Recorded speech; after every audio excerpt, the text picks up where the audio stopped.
orang-orang di sekitar kita yang kita temui, dan mereka menyakiti kita, melukai kita, mengkhianati kita, sebagaimana Yudas, Pilatus, Herodes ditetapkan oleh Bapa ada di sekitar Yesus. Maka Anda dan saya juga mulai mengerti, oh ternyata orang-orang yang benci saya itu, yang menyakiti saya itu, atas seizin Allah ada di sekitar saya. Amin.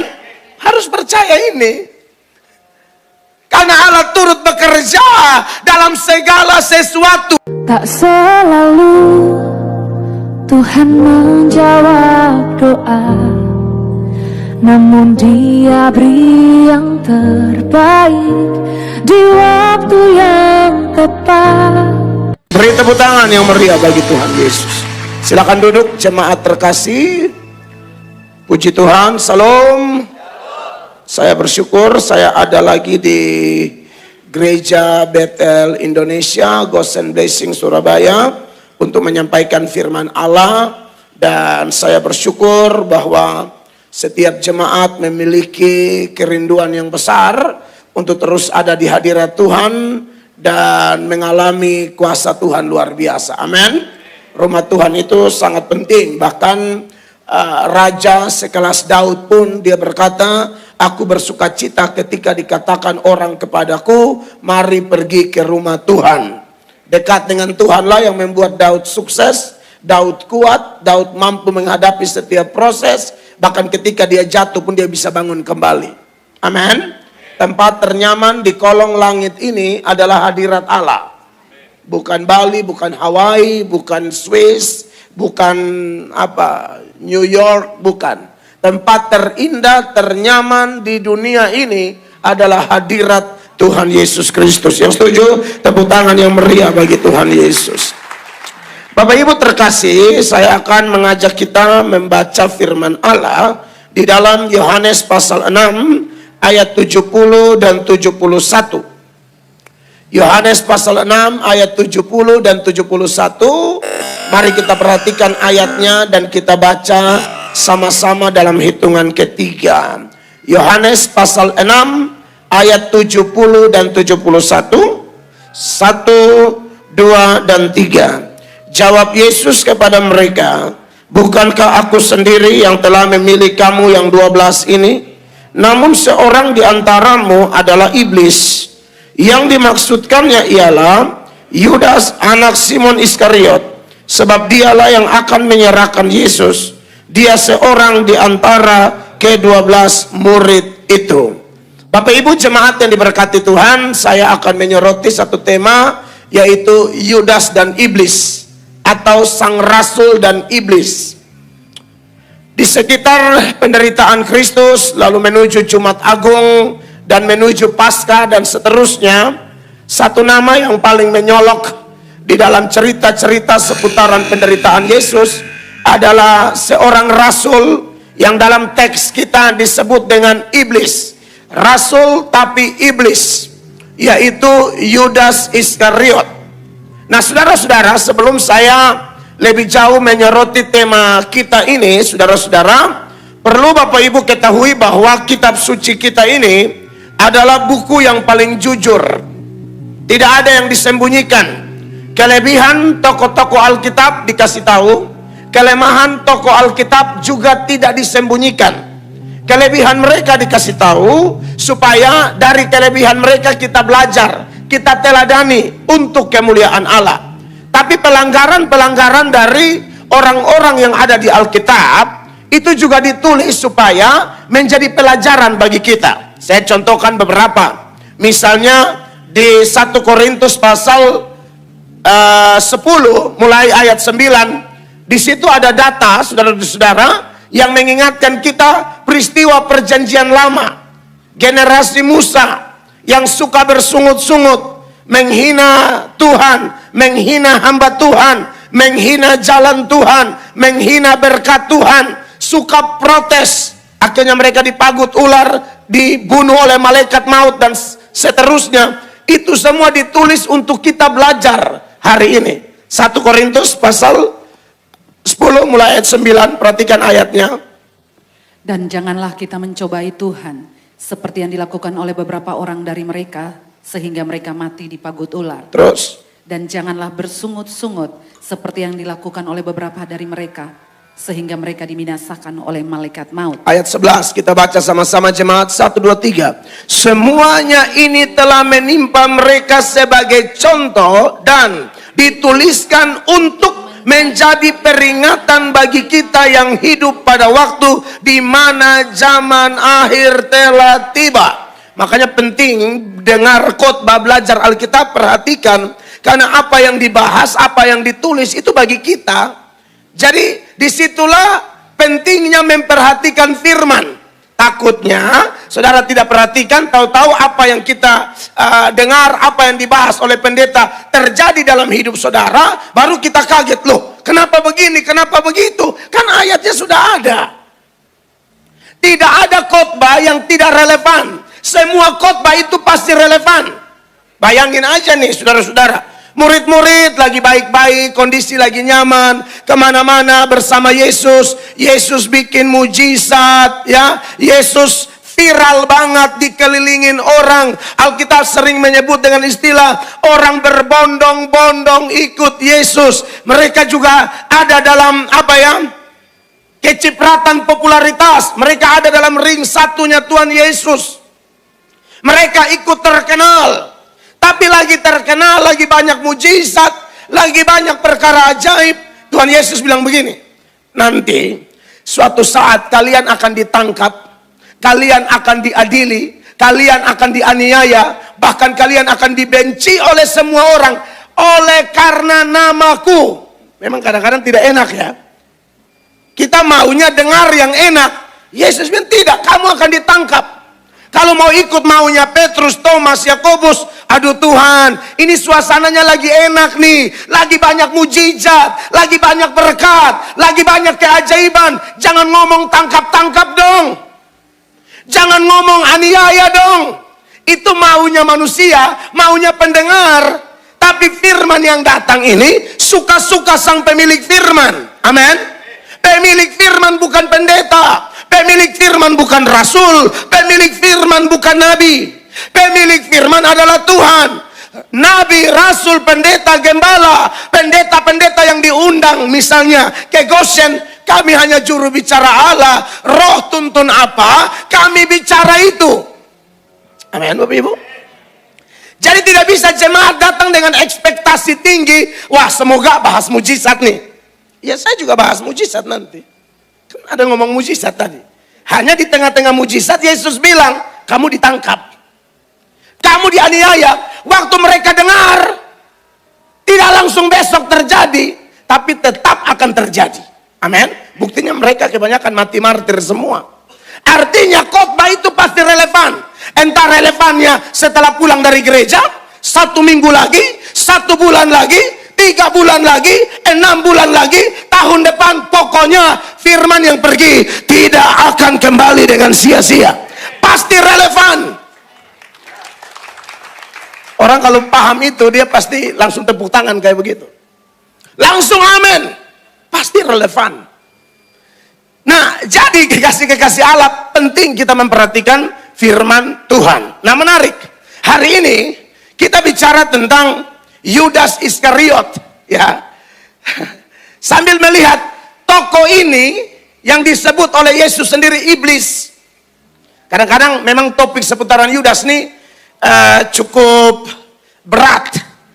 Bagi sejumlah orang Kristen ini dibutuhkan perhatian khusus, belajar khusus, bahkan diperdebatkan lagi. Apalagi di zaman sosial media, hamba Tuhan ini dengan itu berdebat, hanya masalah Yudas dan segala macam. Ada yang bilang kita harus berterima kasih pada Yudas. Kalau nggak ada Yudas, Yesus tidak dijual, Yesus tidak mati, maka kita tidak selamat. Saya juga nonton beberapa mantan Kristen yang sudah bukan Kristen lagi, lalu di podcast-podcast mereka, channel YouTube mereka, saya anggap mereka dipakai setan untuk menyerang-nyerang Kristen. Mereka bilang berarti kalau memang Yesus penebus, berarti orang Kristen harus bersyukur dong pada Yudas, berterima kasih dong pada iblis katanya. Jelas tidak begitu cara menafsirkan teks-teks kita. Amin. Kadang-kadang orang hanya lihat dari luar, tidak paham apa-apa, ngomong asal bunyi mungkin ya, karena urusan perut, urusan uang, ya jualannya menghina Kristen, lalu kelompok-kelompok yang senang dengan itu bisa donor mereka, donasi kepada mereka, sehingga mereka bisa ada makan, ada minum, hanya dengan menghina Kristen. Nah itu hati-hati orang-orang begitu, hanya tunggu tanggal main, itu seperti bom waktu saja, hanya tunggu meledak dan selesai. Bahkan ada yang pernah sampai menghina Alkitab, kentutin Alkitab. Katanya kalau saya kentutin saya mati enggak? Kalau memang ini Alkitab firman saya mati. Mati betul. Kau minta Tuhan kabulkan. Selesai. Mati. Makanya jangan coba-coba dengan firman Allah. Amin. Karena Amsal 13 ayatnya yang ke-13. Ayat itu bilang siapa meremehkan firman akan menanggung akibatnya. Jemaat 1, 2, 3. Siapa meremehkan firman, ia akan menanggung akibatnya. Tetapi siapa taat kepada perintah akan menerima balasan. Ini kurang keras. Amsal 19 ayat 16 lebih keras. Dia bilang mati, saudara-saudara. Amsal 19 ayat 16, tolong dibaca. Siapa berpegang kepada perintah memelihara nyawanya, tetapi siapa menghina firman akan mati. Nah itu terbukti banyak orang menghina firman mati. Tapi puji Tuhan, kita orang Kristen masuk gereja dengan tujuan menghormati firman. Amin, kekasih Allah. Nah menarik saudara-saudara, kenapa Yudas ini Tuhan Yesus bilang, bukankah aku yang memilih kamu yang 12 ini, tapi salah satu di antara kamu adalah iblis. Yang menjadi pertanyaan kebanyakan orang adalah, Tuhan Yesus sudah tahu iblis kok dipilih gitu loh. Ini masalah kan bagi kita yang bertanya-tanya dari sudut pandang kita yang terbatas. Kita bertanya-tanya, kenapa Tuhan sudah tahu ini penjahat, ini iblis, kok dipilih gitu loh. Tapi itulah Tuhan. Amin. Alkitab bilang pikiran Allah dan pikiran kita itu bedanya seperti langit dan bumi. Kenapa Tuhan harus pilih Yudas? Bahkan Tuhan sendiri saudara-saudara, dia sampai berdoa di dalam Yohanes pasal 17 ayat 12. Dia doa buat semua 11 rasul yang tidak mengkhianati dia. Dia bilang tolong jaga mereka, kecuali yang satu itu katanya. Yang dimaksudnya adalah Yudas. Karena dia memang dalam skenario Tuhan yang kita tidak bisa protes, karena Allah itu punya rencana sendiri. Dia sang sutradara agung yang membuat satu skenario suka-suka dia. Makanya dalam doa Yesus dalam Yohanes 17 ayat 12, perhatikan doa ini. Selama aku bersama mereka, aku memelihara mereka dalam namamu, yaitu namamu yang telah diberikan kepadaku. Aku telah menjaga mereka dan tidak ada seorang pun dari mereka yang binasa selain daripada dia yang telah ditentukan untuk binasa. Iya, sampai di situ. Tidak ada seorang pun dari mereka yang binasa kecuali dia yang ditentukan untuk binasa. Di bagian lain Tuhan Yesus bilang, lebih baik orang ini jangan dilahirkan. Matius pasal 26 ayatnya yang ke-24.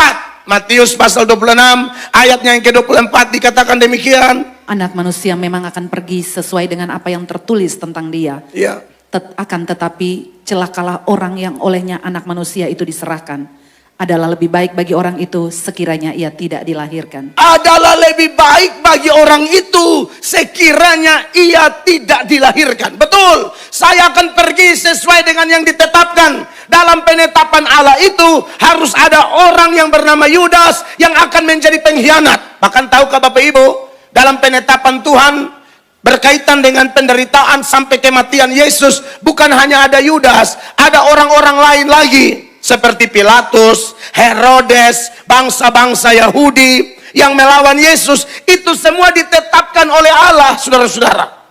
Makanya di dalam Kisah Para Rasul pasal 4 ayat 27 dan 28, Kisah 4 ayat 27-28 dikatakan, sebab sesungguhnya telah berkumpul di dalam kota ini Herodes dan Pontius Pilatus. Herodes, Pontius Pilatus beserta bangsa-bangsa dan suku-suku bangsa Israel melawan Yesus, hambamu yang kudus yang engkau urapi. 28-nya bilang begini, untuk melaksanakan segala sesuatu yang telah engkau tentukan dari semula oleh kuasa dan kehendakmu. Herodes, Pilatus, orang Yahudi, tentara Romawi yang menyiksa, membunuh Yesus, itu semua ditentukan. Tunjukkan kembali ayat 28-nya tadi, ya. untuk melaksanakan segala sesuatu yang telah engkau tentukan dari semula oleh kuasa dan kehendakmu. Jadi Bapak Ibu, dari sini kita bisa belajar, kalau ada orang-orang menjengkelkan, ada orang-orang di sekitar kita yang kita temui, dan mereka menyakiti kita, melukai kita, mengkhianati kita, sebagaimana Yudas, Pilatus, Herodes ditetapkan oleh Bapa ada di sekitar Yesus, maka Anda dan saya juga mulai mengerti, oh ternyata orang-orang yang benci saya itu, yang menyakiti saya itu, atas seizin Allah ada di sekitar saya. Amin. Harus percaya ini. Karena Allah turut bekerja dalam segala sesuatu. Segala sesuatu itu segala keadaan. Keadaan baik, keadaan buruk. Ingat, dari Tuhan tidak hanya datang hal-hal yang baik. Kadang-kadang hal malang Allah izinkan. Mau saya tunjukkan ayatnya? Pengkhotbah pasalnya yang ke-7. Ayat 14. Khotbah itu beritakan firman, amin Bapak Ibu. Jadi omong apa-apa ayatnya di mana, gitu. Saya bisa aja 1 jam saya pakai kesaksian, tapi itu bukan khotbah namanya. Itu cerita-cerita. Mimbar tidak boleh pakai cerita-cerita di jam khotbah. Ini jam beritakan firman. Iman bertumbuh dari mendengar firman. Perhatikan pengkhotbah pasal 7 ayat 14. Pada hari mujur bergembiralah. Bergembiralah. Tetapi pada hari malang ingatlah bahwa hari malang ini pun dijadikan Allah seperti juga hari mujur, supaya manusia tidak dapat menemukan sesuatu mengenai masa depannya. Iya. Ini bertentangan tidak Pak dengan itu ayat yang bilang rancangan Tuhan bukan rancangan kecelakaan? Tidak dong. Ya. Saudara tahu itu ayat yang bilang rancangan Tuhan bukan rancangan kecelakaan. Itu ayat muncul pas kapan? Pas Yehuda ada di pembuangan. Maksudnya begini, bagi kita mungkin itu celaka, bagi kita mungkin itu malang. Seperti ayat ini ditulis dalam sudut pandang kita. Jadi hal-hal yang menurut kita, wah apes nih, malang nih, sial nih, bencana nih, kayak gempa bumi kemarin. Bagi kita, wah ini bencana, bagi Tuhan tidak. Melalui peristiwa-peristiwa itu Allah mau melakukan kebaikan-kebaikan. Amin.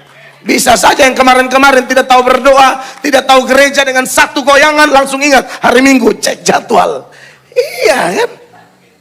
Jadi saudara-saudara, dari semua data ini kita harus mengerti kenapa Tuhan sudah tahu Yudas itu iblis, tapi Tuhan tetap pilih. Karena Tuhan tahu dalam skenario Bapa harus ada Yudas.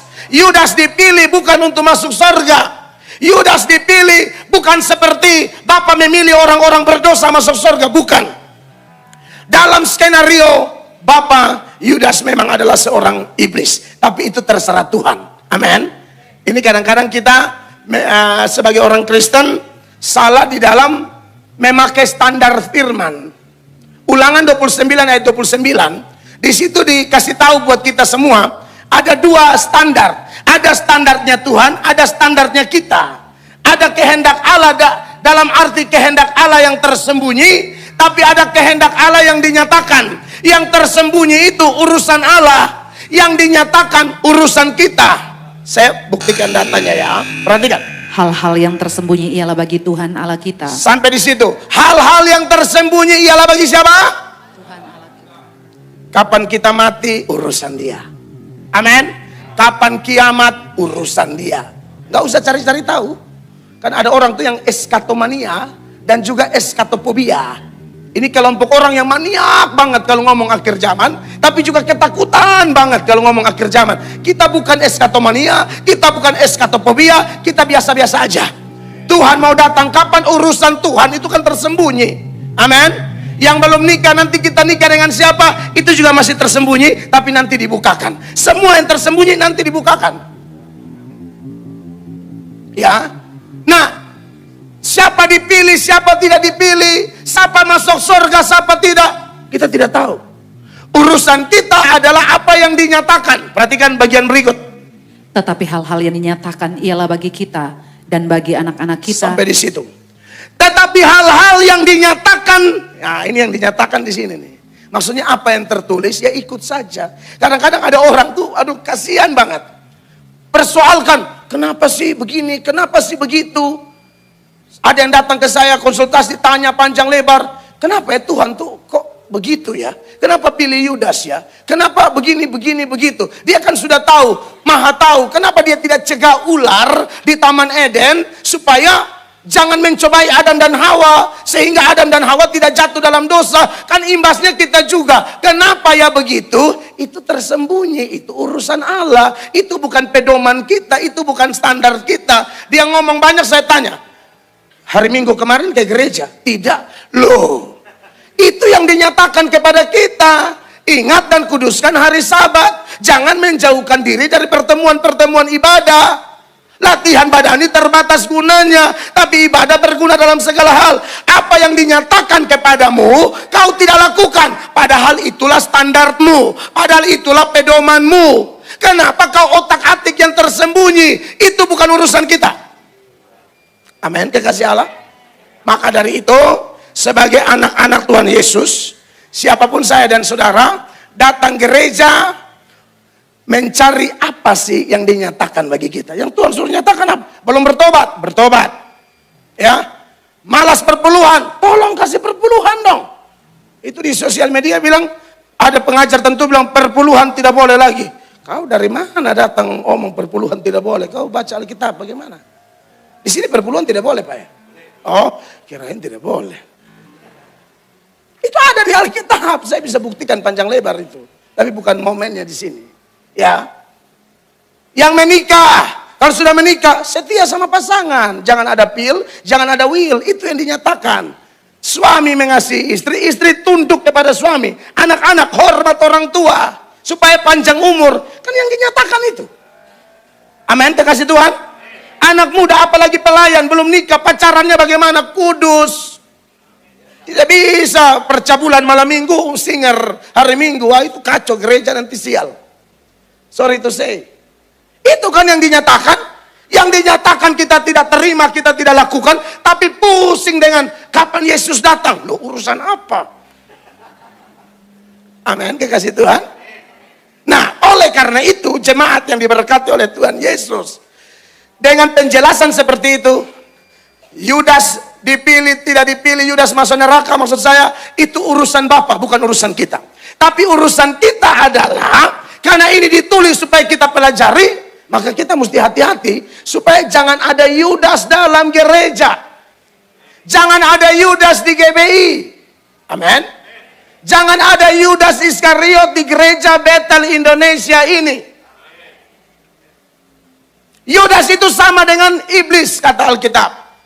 Apa persamaannya? Saya kasih beberapa. Yang pertama, iblis itu disebut dengan istilah pendusta.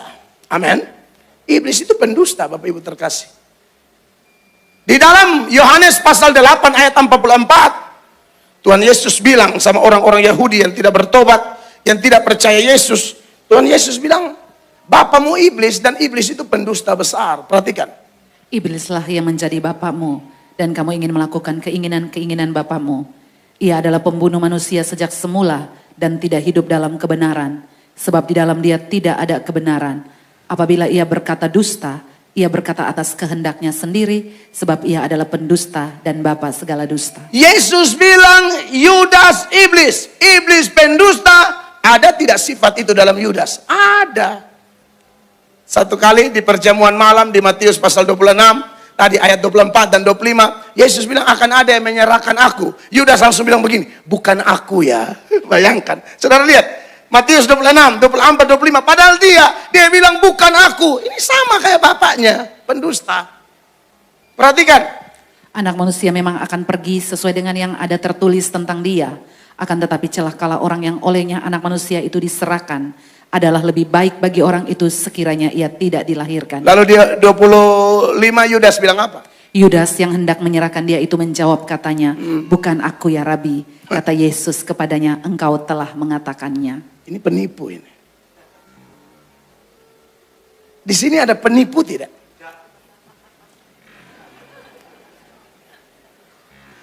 Andai kata ada orang dengar khotbah ini, ternyata Anda juga suka dusta. Tipu istri, tipu suami, tipu Tuhan, tipu orang tua, tipu jemaat, tipu pendeta.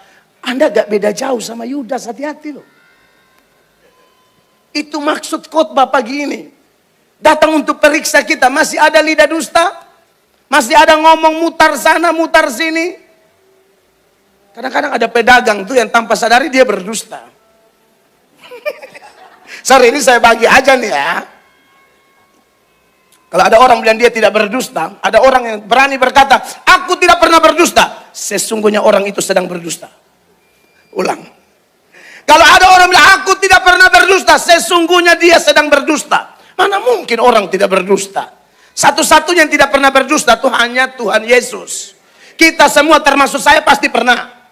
Makanya kita perlu bertobat. Saya tidak, firman tidak hanya ke sana, ke sini. Kadang-kadang jujur aja kita kecolongan.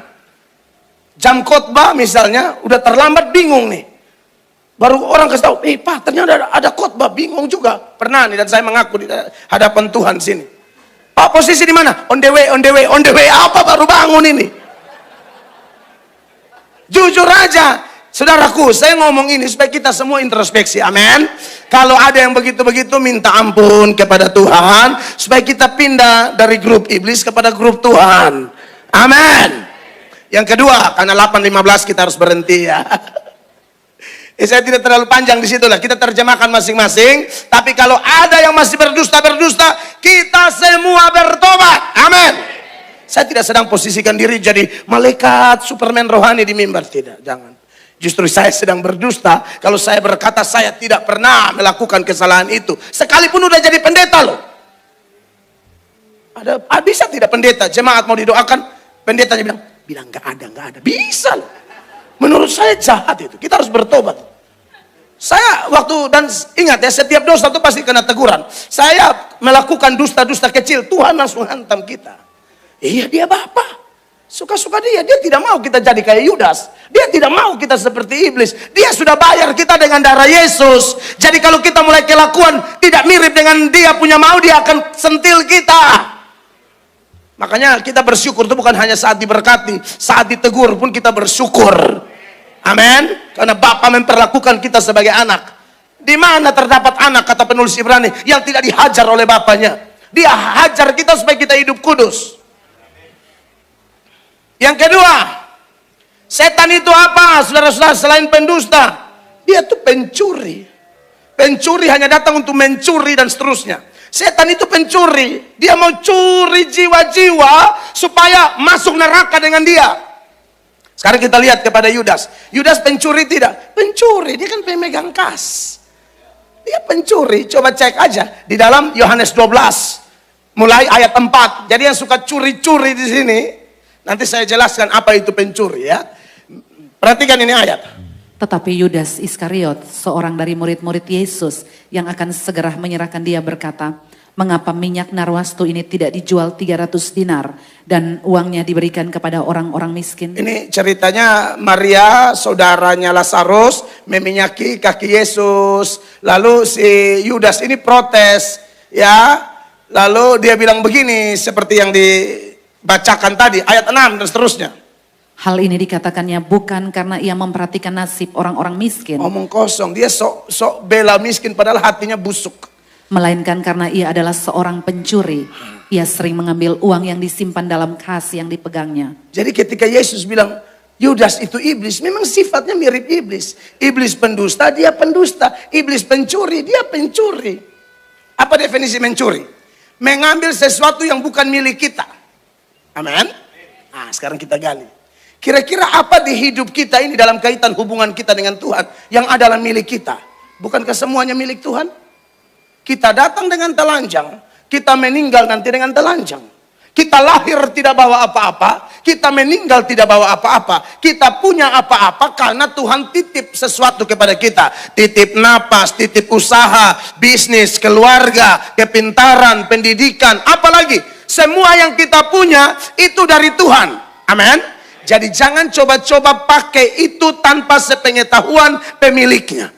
Atau jangan pakai itu semua ya yang tidak sesuai dengan keinginan pemiliknya. Kenapa Tuhan titip itu semua kepada kita Bapak Ibu? Supaya kita pakai untuk kemuliaan namanya. Jadi setiap orang yang dapat berkat dari Allah, lalu Anda pakai untuk hal-hal yang lain. Tahukah Anda siapa? Pencuri. bukan untuk Allah, pakai milik Allah, tidak sesuai dengan kehendak Allah, tapi kehendak kita atau kehendak setan, maka sesungguhnya kita pencuri. Saudara setuju sampai di sini? Itu kan punyanya Tuhan. Ya oke lah, kalau dulu-dulu saudara belum kenal Tuhan, nakal-nakal, dapat berkat, lalu tidak pakai sesuai kehendak Allah.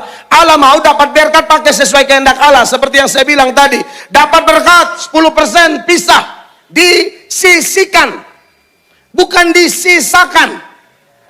Udah sisa-sisa baru kasih Tuhan Allah, enak aja.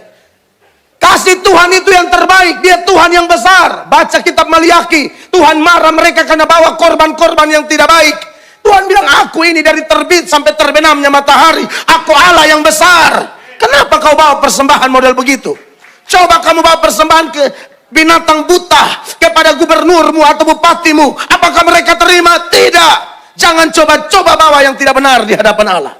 Amin, kekasih Allah. Semua yang Allah beri, pakai kembali untuk kemuliaan nama Tuhan. Kalau kita pakai bukan untuk Tuhan, kita pencuri. Jadi kalau ada di sini yang pernah pakai berkat tidak sesuai firman Allah, bertobat. Itu bukan milikmu, itu milik Tuhan. Apalagi Anda yang mengaku bilang, oh saya sudah terima Yesus. Oh berarti tubuhmu itu jangan pakai untuk yang aneh-aneh lagi.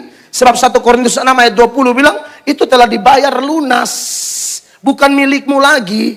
Mari kita baca sama-sama jemaat. 1, 2, 3. Sebab kamu telah dibeli dan harganya telah lunas dibayar. Karena itu apa? Muliakanlah Allah dengan tubuhmu. Beri tepuk tangan yang meriah bagi Tuhan. Kita telah dibeli. Hidupmu dan hidupku bukannya aku lagi, melainkan Kristus yang dalam aku. Amin. Harusnya gempa kemarin itu hanya sinyal-sinyal dari Allah. Mungkin ke depan Allah izinkan yang lebih buruk. Tapi tidak apa-apa, apapun terserah dia. Urusan kita bertobat, urusan kita kalau sedang jatuh, bangkit. Salah jalan, kembali ke jalan yang lurus. Amin, Bapak Ibu. Ini, saya kalau diundang khotbah, di sini kan sudah banyak pendek pengkhotbah, khotbah berkat, toh. Saya juga percaya berkat, tapi saya karena tahu sudah banyak yang bicara, saya nggak usah bicara itu deh. Saya bicara untuk membersihkan wadah-wadah, supaya ketika berkat itu datang, dia jatuh di wadah yang benar. Banyak orang mau berkatnya tapi tidak mau bertobat. Berkat datang tambah jahat dia. Iya, pakai berkat untuk memuaskan keinginan daging. Pakai berkat untuk kemuliaan Tuhan. Amin. Yang ketiga, setan itu siapa? Pembunuh. Makanya di Yohanes 8 ayat 44 nanti saudara baca, dia tuh pembunuh manusia sejak semula. Atau lebih bagus baca aja. Tenang, 8:15 saya berhenti. Iblislah yang menjadi bapamu dan kamu ingin melakukan keinginan-keinginan bapamu. Ia adalah pembunuh manusia sejak semula. Ia adalah pembunuh manusia sejak semula. Sampai di situ. Itu ada pada Yudas tidak? Ada. Yudas meninggalnya gara-gara apa? Bunuh diri. Bunuh diri itu pembunuh. Membunuh itu mau bunuh orang, bunuh diri, pembunuh. Yudas itu pembunuh. Gantung diri, saudara.